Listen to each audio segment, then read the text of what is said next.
Nuestro repaso de la lección de escuela sabática para este 25 de mayo. Le damos una cordial bienvenida al pastor Julián Rueda. Pastor Julián, bienvenido a esta ocasión para nuestro repaso aquí con la iglesia de Maranata. Así es, pastor Jaime, bendecido por el Señor y privilegiado al tener la oportunidad de compartir este espacio con usted y con nuestros hermanos y amigos que participan de este momento a través de los canales digitales de nuestra iglesia. Luz desde el santuario.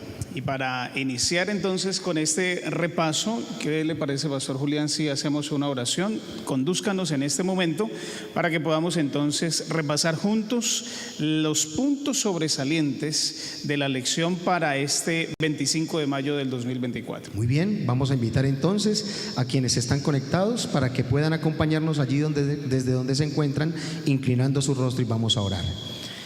Amado Padre y buen Dios que estás en el cielo, te damos gracias, Señor, porque en esta hora tenemos la oportunidad de participar de este momento especial de reflexión en donde meditamos acerca de aquellos aspectos importantes, relevantes, contenidos en la lección de escuela sabática y que fue parte de nuestro estudio durante esta semana. Suplicamos, Señor, de manera especial la bendición de tu Santo Espíritu para que pueda impresionar nuestra mente, Señor, y que cada palabra, cada pensamiento pueda estar de acuerdo a tu voluntad y pueda repercutir en gran bendición para nuestra vida. En tus manos nos entregamos, Señor. En Cristo Jesús lo pedimos todo. Amén, Señor. Amén. Amén. Pastor Julián, encontramos el texto base para nuestra lección en el libro de Hebreos capítulo 8, versículo 1 y 2. Lo principal de lo que hemos venido diciendo es que tenemos un sumo sacerdote que se sentó a la diestra del trono de la majestad en el cielo y es ministro del santuario, de aquel verdadero santuario que levantó el Señor y no el hombre. Qué interesante la luz que puede provenir entonces, pastor Julián, desde el santuario, especialmente ese santuario construido por Moisés, que es el reflejo de algo que hay en el cielo. Así es. Ahora, para iniciar con el desarrollo de nuestro estudio, es importante recordar que cuando Cristo Jesús no regresó en 1844, tal como lo indicaba la profecía de las 70 semanas y de los 2300 días, fue necesario revisar las profecías, ¿cierto? Para los primeros cristianos adventistas fue necesario profundizar nuevamente en el estudio para poder entender lo que había ocurrido. Y tal vez una pregunta reflexiva en esta hora muy importante es poder considerar qué pasó precisamente con los creyentes que después del gran chasco de 1844 enfrentaban un gran desafío, pastor Jaime. Poco después del chasco, pastor Julián y apreciados amigos que están allí acompañándonos en este repaso, pues después de esa desilusión, los corazones quedaron muy apabullados. Y de acuerdo a los anales de la historia encontramos que surgieron tres grupos a partir de esa desilusión, de ese gran chasco. Se pueden dividir esos tres grupos de forma muy especial. El primero fue un grupo muy reducido, pero fue real en la época. Un grupo de personas dijeron: Cristo llegó en medio de nosotros, es algo espiritual. Y entonces tenemos que verlo con ojos espirituales y se fueron al literalismo, ¿no? Así que entonces comenzaron a chupar dedo, pastor Julián, se colocaban pañales, gateaban, tomaban tetero, porque decían ellos, si no fueran como niños, no verían el reino de los cielos que ya estaba entre ellos. Ese era el primer grupo. Ese fue el primer grupo. Un segundo grupo dijo, el evento como tal era correcto, Jesús venía. Pero Guillermo Miller falló en los cálculos. Así que entonces ese grupo comenzó a seguir haciendo cálculos. Y se me viene a la mente ese meme de esa persona que comienza a hacer cálculos en su mente y entonces comenzaron a establecer nuevas fechas. Y desde 1844 hasta nuestros días siguen levantándose personas con ese perfil, que esperan la segunda venida de Cristo, pero hacen cálculos basados en ese acontecimiento. Y usted se preguntará, el tercer grupo, ¿qué pasó con el tercer grupo? Así es. Bueno, el tercer grupo es muy interesante porque el tercer grupo de esos creyentes desilusionados, aterrados, apabullados, muchas de esas personas, recuerde usted, Pastor Julián y apreciados amigos, salieron de sus iglesias. Cristo venía, lo estaban esperando, y la tarde llegó del 22 de octubre, no sucedió absolutamente nada. 23, 24, 25, ellos cómo iban a regresar a sus iglesias decepcionados. Así que entonces, ¿en dónde se refugiaron? Se refugiaron en la palabra de Dios, estudiando. Bueno, entonces, este acontecimiento tal vez Guillermo Miller se equivocó. Comenzaron a replantear y a estudiar nuevamente la profecía detalladamente y llegaron a una conclusión, Pastor Julián: el evento estaba equivocado. No venía Jesús a la tierra, pero la fecha, el cálculo era el correcto. Ahora la pregunta era, apreciados amigos, Pastor Julián, ¿qué pasó ese día? Ese 22 de octubre de 1844. Pues bien, después de un profundo estudio y una profunda investigación, podemos decir que cae como perlas el título de la lección: Luz desde el santuario. Así que entonces el santuario comenzó a detallarles, iluminarles el camino de qué era lo que tenían que entender que había sucedido el 22 de octubre de 1844. Algo relacionado con la purificación del santuario, mas no la segunda venida de Cristo, era lo que Daniel capítulo 8, versículo 14 y Daniel capítulo 7, versículos 9 y 10 estaban anunciando ese par de textos, un suceso muy especial. Pero, Pastor Julián, ese tercer grupo, el último, que es donde finalmente nos hemos centrado en esta introducción, es de donde salen los adventistas del séptimo día. Con esa verdad comienzan entonces a investigar más a profundidad. Por eso, Pastor Julián, cuando leemos Éxodo capítulo 25, 8 y 9, y también cuando leemos Hebreos capítulo 8, 1 al 6, entonces se nos presentan dos santuarios. La pregunta, Pastor Julián, ¿de qué dos santuarios están hablando estos textos bíblicos que ayudaron a ese tercer grupo a identificar qué era lo que sucedía en esa fecha del 22 de octubre? Y esa pregunta, apreciados amigos y hermanos, es muy importante entenderla, porque la correcta comprensión de esos dos santuarios nos permite de alguna manera colocar una base fundamental para la comprensión bíblica de grandes verdades. Como usted lo mencionaba, Pastor Jaime, cuando los primeros creyentes adventistas estudiaron, profundizaron las escrituras en los meses siguientes a 1844, finalmente llegaron a la conclusión de que la Biblia hablaba de dos santuarios. El primero, el santuario terrenal construido por Moisés, y el segundo santuario, el santuario celestial. Permítame hacer alguna alusión a estos dos santuarios para de alguna manera tener una comprensión mucho más clara acerca de cada uno. Claro que sí. El santuario terrenal es el santuario descrito en el Antiguo Testamento. Como usted lo mencionaba, allí en el libro de Éxodo encontramos las indicaciones en donde Dios mismo instruye a Moisés, queridos amigos y hermanos, para que pudiera construir este santuario en el desierto de acuerdo a un modelo, ¿cierto? El santuario del desierto es un modelo, es una pálida representación del santuario celestial, ¿cierto? Y allí, en el santuario que estaba en el desierto, construido por Moisés de acuerdo a las indicaciones de Dios, se encontraba el centro de culto israelita. Qué interesante.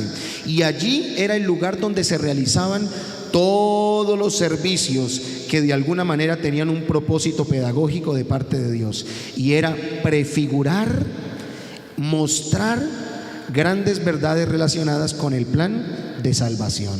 Así que ese santuario terrenal construido por Moisés, que es el primero del cual estamos hablando, tenía 3 compartimientos. Nuestros hermanos, nuestros amigos saben que este santuario tenía un atrio en donde estaba el altar de sacrificio. También se encontraba allí la fuente de bronce necesaria para la purificación. También en el santuario se encontraba el lugar santo, que contenía el candelabro, la mesa de los panes de la proposición, y también se encontraba el altar del incienso. Y allí mismo, separado por un velo, se encontraba el lugar santísimo, en donde se encontraba el arca del pacto, el cual contenía las tablas de los 10 mandamientos, el maná y la vara de Aarón que floreció. Así que ese es el primer santuario, ¿cierto? Y el segundo santuario, Pastor Jaime, es el santuario celestial. Ya hemos dicho, el santuario terrenal era un símbolo del verdadero santuario, ese santuario que está en el cielo, ese santuario que no fue hecho por manos humanas. Así que esa es la referencia directa, y comprender esta verdad bíblica, es decir, comprender este asunto de los dos santuarios a los cuales se hace referencia en la palabra de Dios, es importante. Número uno, ¿por qué? Porque proporciona un marco adecuado para entender lo que es el juicio. Es la base. Así es. La segunda razón por la que es importante que entendamos esa verdad bíblica de los dos santuarios es porque allí podemos entender y subrayar la obra mediadora, intercesora de Cristo Jesús en el santuario celestial. Y en tercer lugar, una razón poderosa que justifica la comprensión de los dos santuarios es porque se conecta el Antiguo con el Nuevo Testamento. La tipología del santuario muestra cómo las ceremonias y los sacrificios que se desarrollaban allí en el santuario terrenal encuentran su cumplimiento en la obra de Cristo Jesús en el nuevo pacto. Así que es muy importante entender esta verdad bíblica. Sin lugar a dudas, entonces, la comprensión del estudio que hicieron los primeros adventistas después del chasco les permitió a ellos entender que el santuario era la base, la columna vertebral del plan de salvación, y poderlo entender, comprender y sobre todo entonces proyectarse escatológicamente hacia el futuro, previendo lo que estaba a punto de desarrollar el Señor a través de la influencia de cada uno de estos artilugios, podríamos decirlo de esta forma, que habían desarrollado los israelitas en el desierto. A medida que los israelitas hacían todo este proceso continuo, diario, para la expiación de sus pecados, les recordaban que ellos tenían entonces un redentor. Por eso el santuario purificar de Daniel capítulo 8, versículo 14, no era como lo entendió Guillermo Miller, que venía Jesús a la tierra, sino que simple y sencillamente estaba pasando dentro del santuario una etapa del lugar santo al lugar santísimo, tal como lo hacía el sumo sacerdote. Así es. Y un asunto muy interesante, Pastor Jaime, amigos y hermanos, es que aún hasta hoy, en nuestros días, esta verdad distintiva del pueblo adventista trata de ser puesta en tela de juicio, ¿cierto? Y es una estrategia del enemigo, porque sabe que si logra minar esta verdad bíblica, de alguna manera está quitando el fundamento de otras grandes verdades de la palabra del Señor. Por eso es importante resaltar lo que dice la hermana Elena White en El conflicto de los siglos, en la página 469. Allí ella afirma que cuando terminaron los 2300 días, esta profecía bíblica descrita en el libro de Daniel, en 1844 específicamente, hacía muchos siglos atrás que ya no existía santuario en la tierra. Esto quiere decir que cuando se cumple la profecía, indudablemente el santuario al cual se está haciendo referencia es el santuario celestial. Así que esto es muy importante que podamos tenerlo claro y afirmarlo en nuestra mente, Pastor Jaime. Pero cuando nosotros entramos directamente en todo este asunto del santuario, de los servicios que se realizaban allí y del propósito que tenía cada servicio dentro del marco litúrgico, es importante también entender, Pastor Jaime, por qué era necesario esparcir la sangre en el santuario. ¿Qué propósito había en esta labor, en esta actividad, en este servicio, Pastor? Gracias por la pregunta, Pastor Julián, y yo quiero que nuestros amigos cierren por un momento los ojos, porque esta actividad es más fácil cuando cerramos los ojos e imaginamos. Trasládese por un momento a ese lugar encerrado. Día tras día, el sacerdote toma la víctima, derrama la sangre y con mucho cuidado comienza a esparcir la sangre en todos los muebles que están allí en el santuario. Cierre los ojos con nosotros un momento, imagínese el olor que hay allí adentro. Es un lugar encerrado, el olor de sangre acumulada no es fácil. Ahora, ¿para qué hacer eso? Es la pregunta. Nada más usted deja algo untado de sangre de un día para otro y es un olor fuerte. Ahora, encerrado, no tenía ventilación, no tenía ventanas como las tenemos aquí en el templo, no había purificadores de aire como los hay en la actualidad, no había un spray. Cada vez que usted entra al baño, Pastor Julián, hay un spraycito ahí en algunos centros comerciales, automáticamente comienza a salir un olor. ¿Para qué el Señor hacía eso? Bueno, este era un símbolo que representaba que la culpa es transferida. Es decir, el pecado del israelita común que llegaba, entregaba su ofrenda, veía cómo la víctima moría, esa sangre ahora era cargada con sus pecados. Es decir, el israelita entregaba los pecados a ese animal. Ahora, el animal moría y la sangre era transferida al santuario. En otras palabras, el pecado del israelita pasaba al santuario, y con todo lo que hemos estado estudiando y hemos profundizado, entonces Jesús estaba representado en el santuario. ¿Qué era lo que estaba sucediendo? ¿Qué simbolizaba entonces el santuario, apreciados amigos? Que la sangre de alguna forma era el conductor del pecado y era transferido hacia ese mueble, hacia ese lugar, y cada año, entiendan ustedes, esperar 364 días en el año para poder hacer la purificación y limpiar. Eran extraídos los pecados y el pueblo era completamente perdonado. Si alguien no lo hacía, si alguien no se afligía ese día, era cortado, dice el libro de Levítico, el capítulo 23. Su destino se sellaba ese día. Ese día era el día de la salvación. ¿Qué quiere decir eso?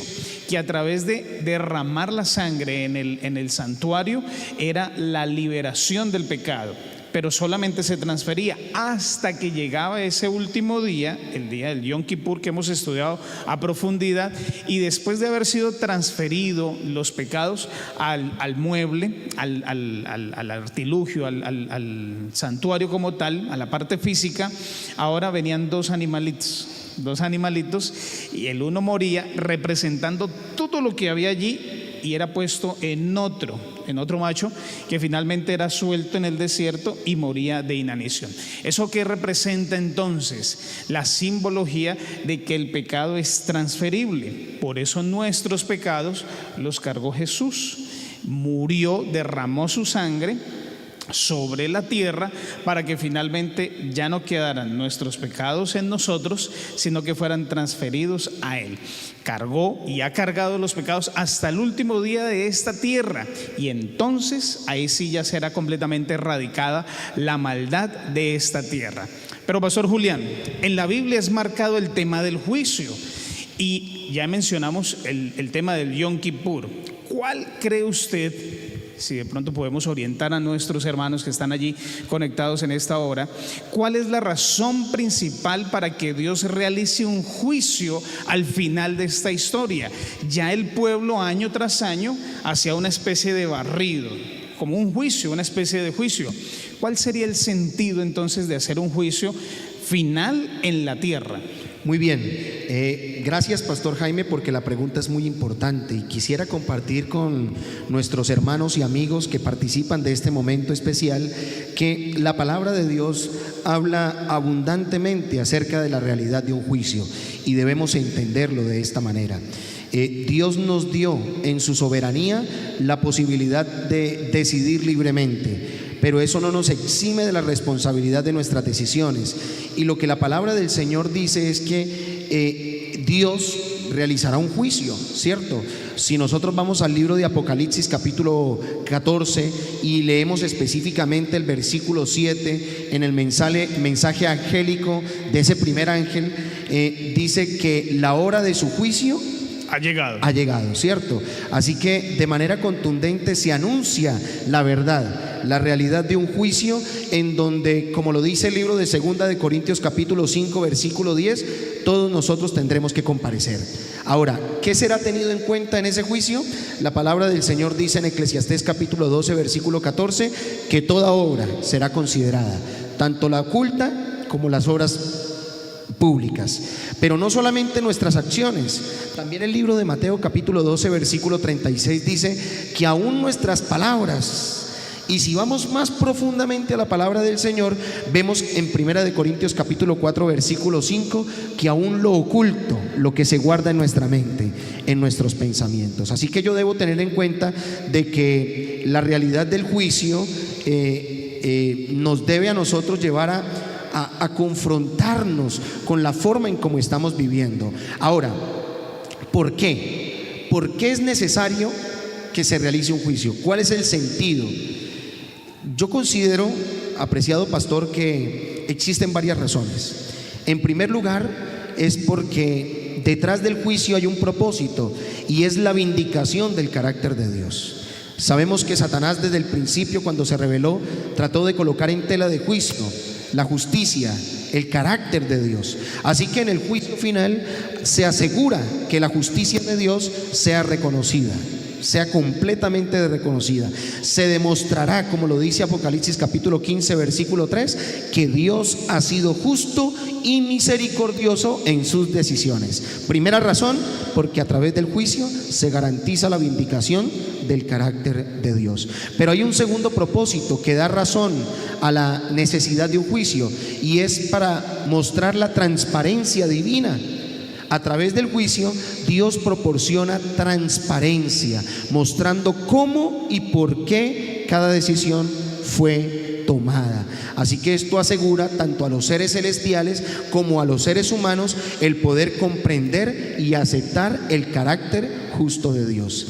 En tercer lugar, el juicio de alguna manera es el medio a través del cual Dios va a asignar la recompensa tanto a los justos que en vida tomaron la decisión de vivir conforme a la voluntad de Dios, como a aquellos que tristemente rechazaron a Dios y rechazaron su voluntad. Así que en el juicio Dios dará recompensa. En cuarto lugar, a través del juicio encontramos una parte fundamental en ese proceso de erradicar completamente el pecado de la existencia, del universo, asegurando que el mal no se levantará una segunda vez. Nunca más. Y por último, pastor Jaime, en el juicio encontramos la confirmación de las decisiones. Es decir, cuáles fueron las decisiones que el ser humano desarrolló o hizo en función de su salvación. Cada persona decide si lo acepta o lo rechaza, y en el juicio se dará la confirmación de esas decisiones. Así que, apreciados hermanos, amigos, el juicio es visto como un acto esencial en la palabra de Dios, porque no solamente se proporciona la vindicación del carácter de Dios, no solamente hay transparencia en las decisiones del Señor, sino que también existe la justa retribución, la purificación del universo y la confirmación de las decisiones humanas de cara a la salvación. Así que allí encontramos razones suficientes, pastor Jaime, para explicar la necesidad del juicio de Dios. Muy interesante, pastor Julián, sin lugar a dudas. Esta ha sido una lección muy interesante, es la base del adventismo. Si hay una doctrina que une todo nuestro sistema de creencias, sin lugar a dudas es el santuario. Allí encontramos no solo la vindicación, no solamente el perdón, no solamente la restauración, sino que a su vez, en la medida que vamos conociendo un poco más, entendemos el carácter de Dios, el propósito de Cristo y su naturaleza, y todos los asuntos especiales que ninguna otra denominación, escuchen bien, ninguna otra denominación tiene. Por eso fue incluso para bien el chasco llevó al pueblo adventista a profundizar y estudiar la palabra de Dios, y de ahí salen todas las grandes verdades. Ahora, no debemos tener miedo ante el juicio de Dios. ¿Por qué razón? Porque como lo hemos visto, a través de Cristo Jesús, el perdón de nuestros pecados es una realidad. Así que no debemos temer. La libertad de la culpa a través de Cristo Jesús es nuestra, y a través del Señor el poder para llevar una vida piadosa también puede ser una realidad, con el propósito de que podamos finalmente ser victoriosos y vivir por la eternidad con el Señor. Así que amén, todo está garantizado, y lo único que necesitamos hacer es acercarnos con fe al Señor. Muy interesante, Pastor Julián, y sin lugar a dudas, cuando vamos llegando al final de nuestro repaso de la lección, hay unas últimas visiones. Hay unas últimas visiones allí muy interesantes en el libro de Apocalipsis, que nos muestran esa unión, cómo se compaginan la misericordia y la justicia. De eso trata el santuario. De alguna u otra forma el enemigo quiso poner en jaque a Dios, pero no lo logró. Hace caer en la tentación al hombre, y de esta forma, haciendo pecar a nuestros primeros padres, los lleva entonces a que tiene que expulsarlos, tiene que matarlos, tiene que erradicarlos. Pero de alguna manera especial Dios sacó la misericordia a flote, abogó por la raza humana y estableció un sistema a través del cual nosotros podemos entonces tener no solo restauración, salvación, pero también vida eterna, y lo más importante, la vindicación ante los demás mundos. Así es. Que han estado observando todo lo que pasa en la actualidad.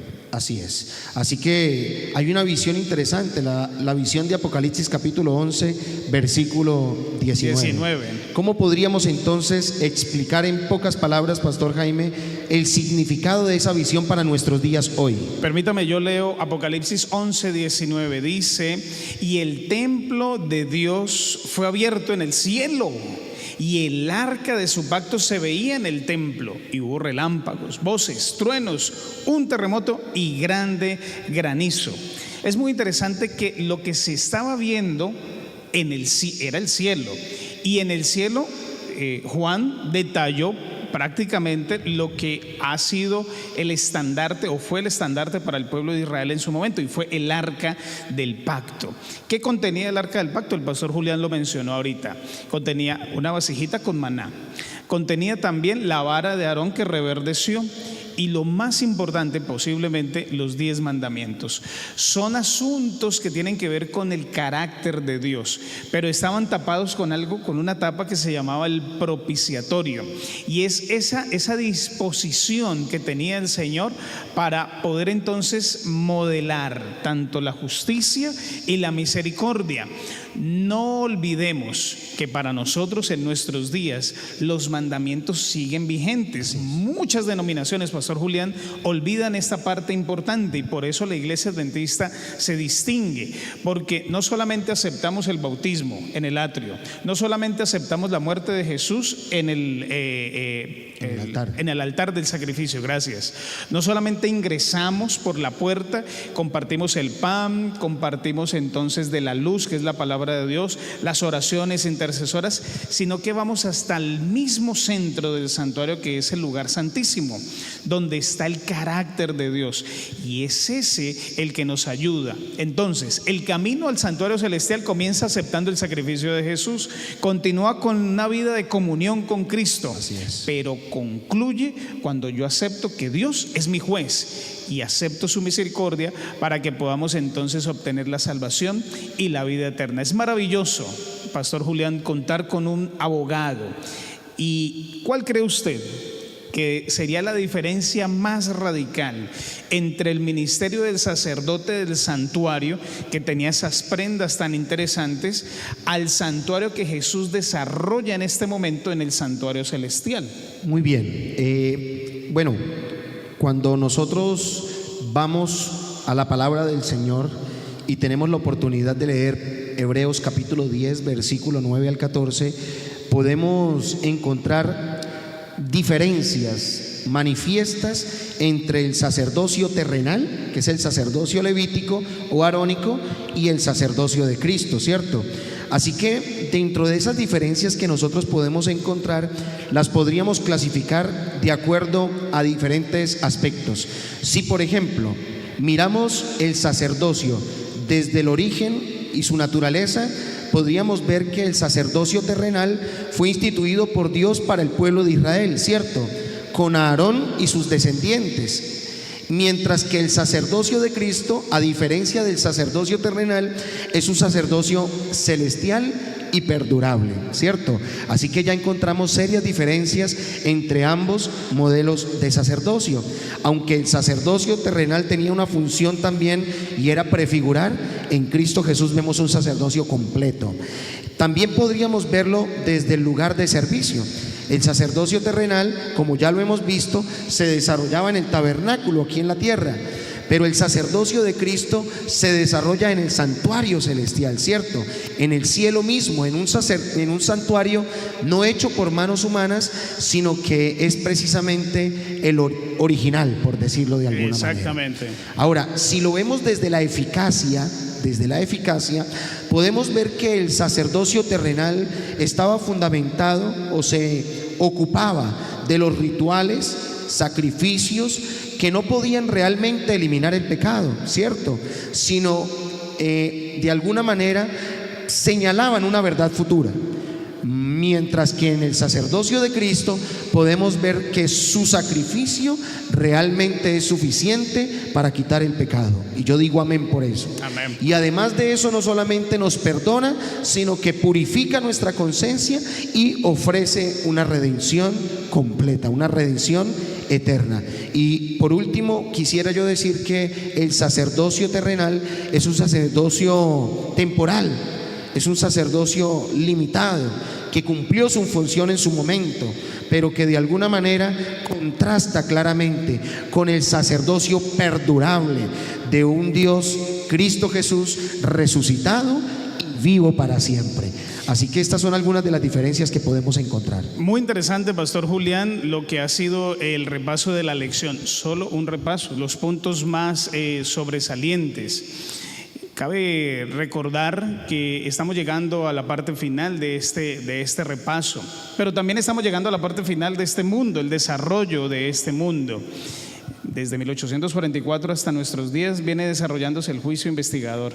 Se analiza nombre por nombre, pero además Jesús está ya cumpliendo esa faceta que mencionaba el pastor Julián, intercediendo por cada uno de nosotros.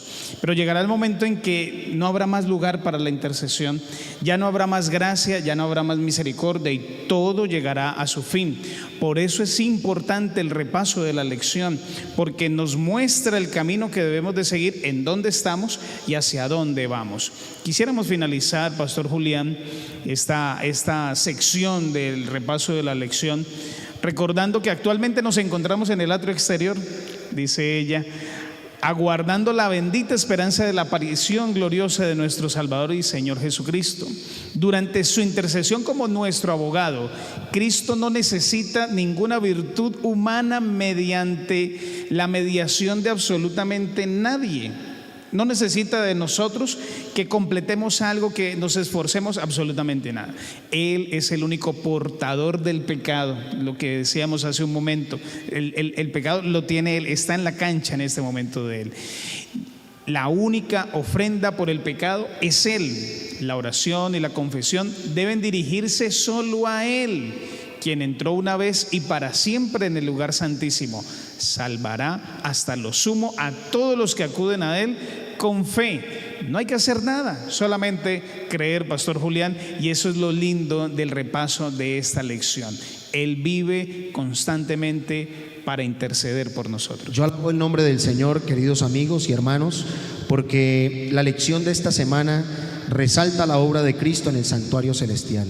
Y cuando yo examino la obra de Cristo en el santuario celestial, puedo tener un conocimiento mucho más completo del plan de salvación.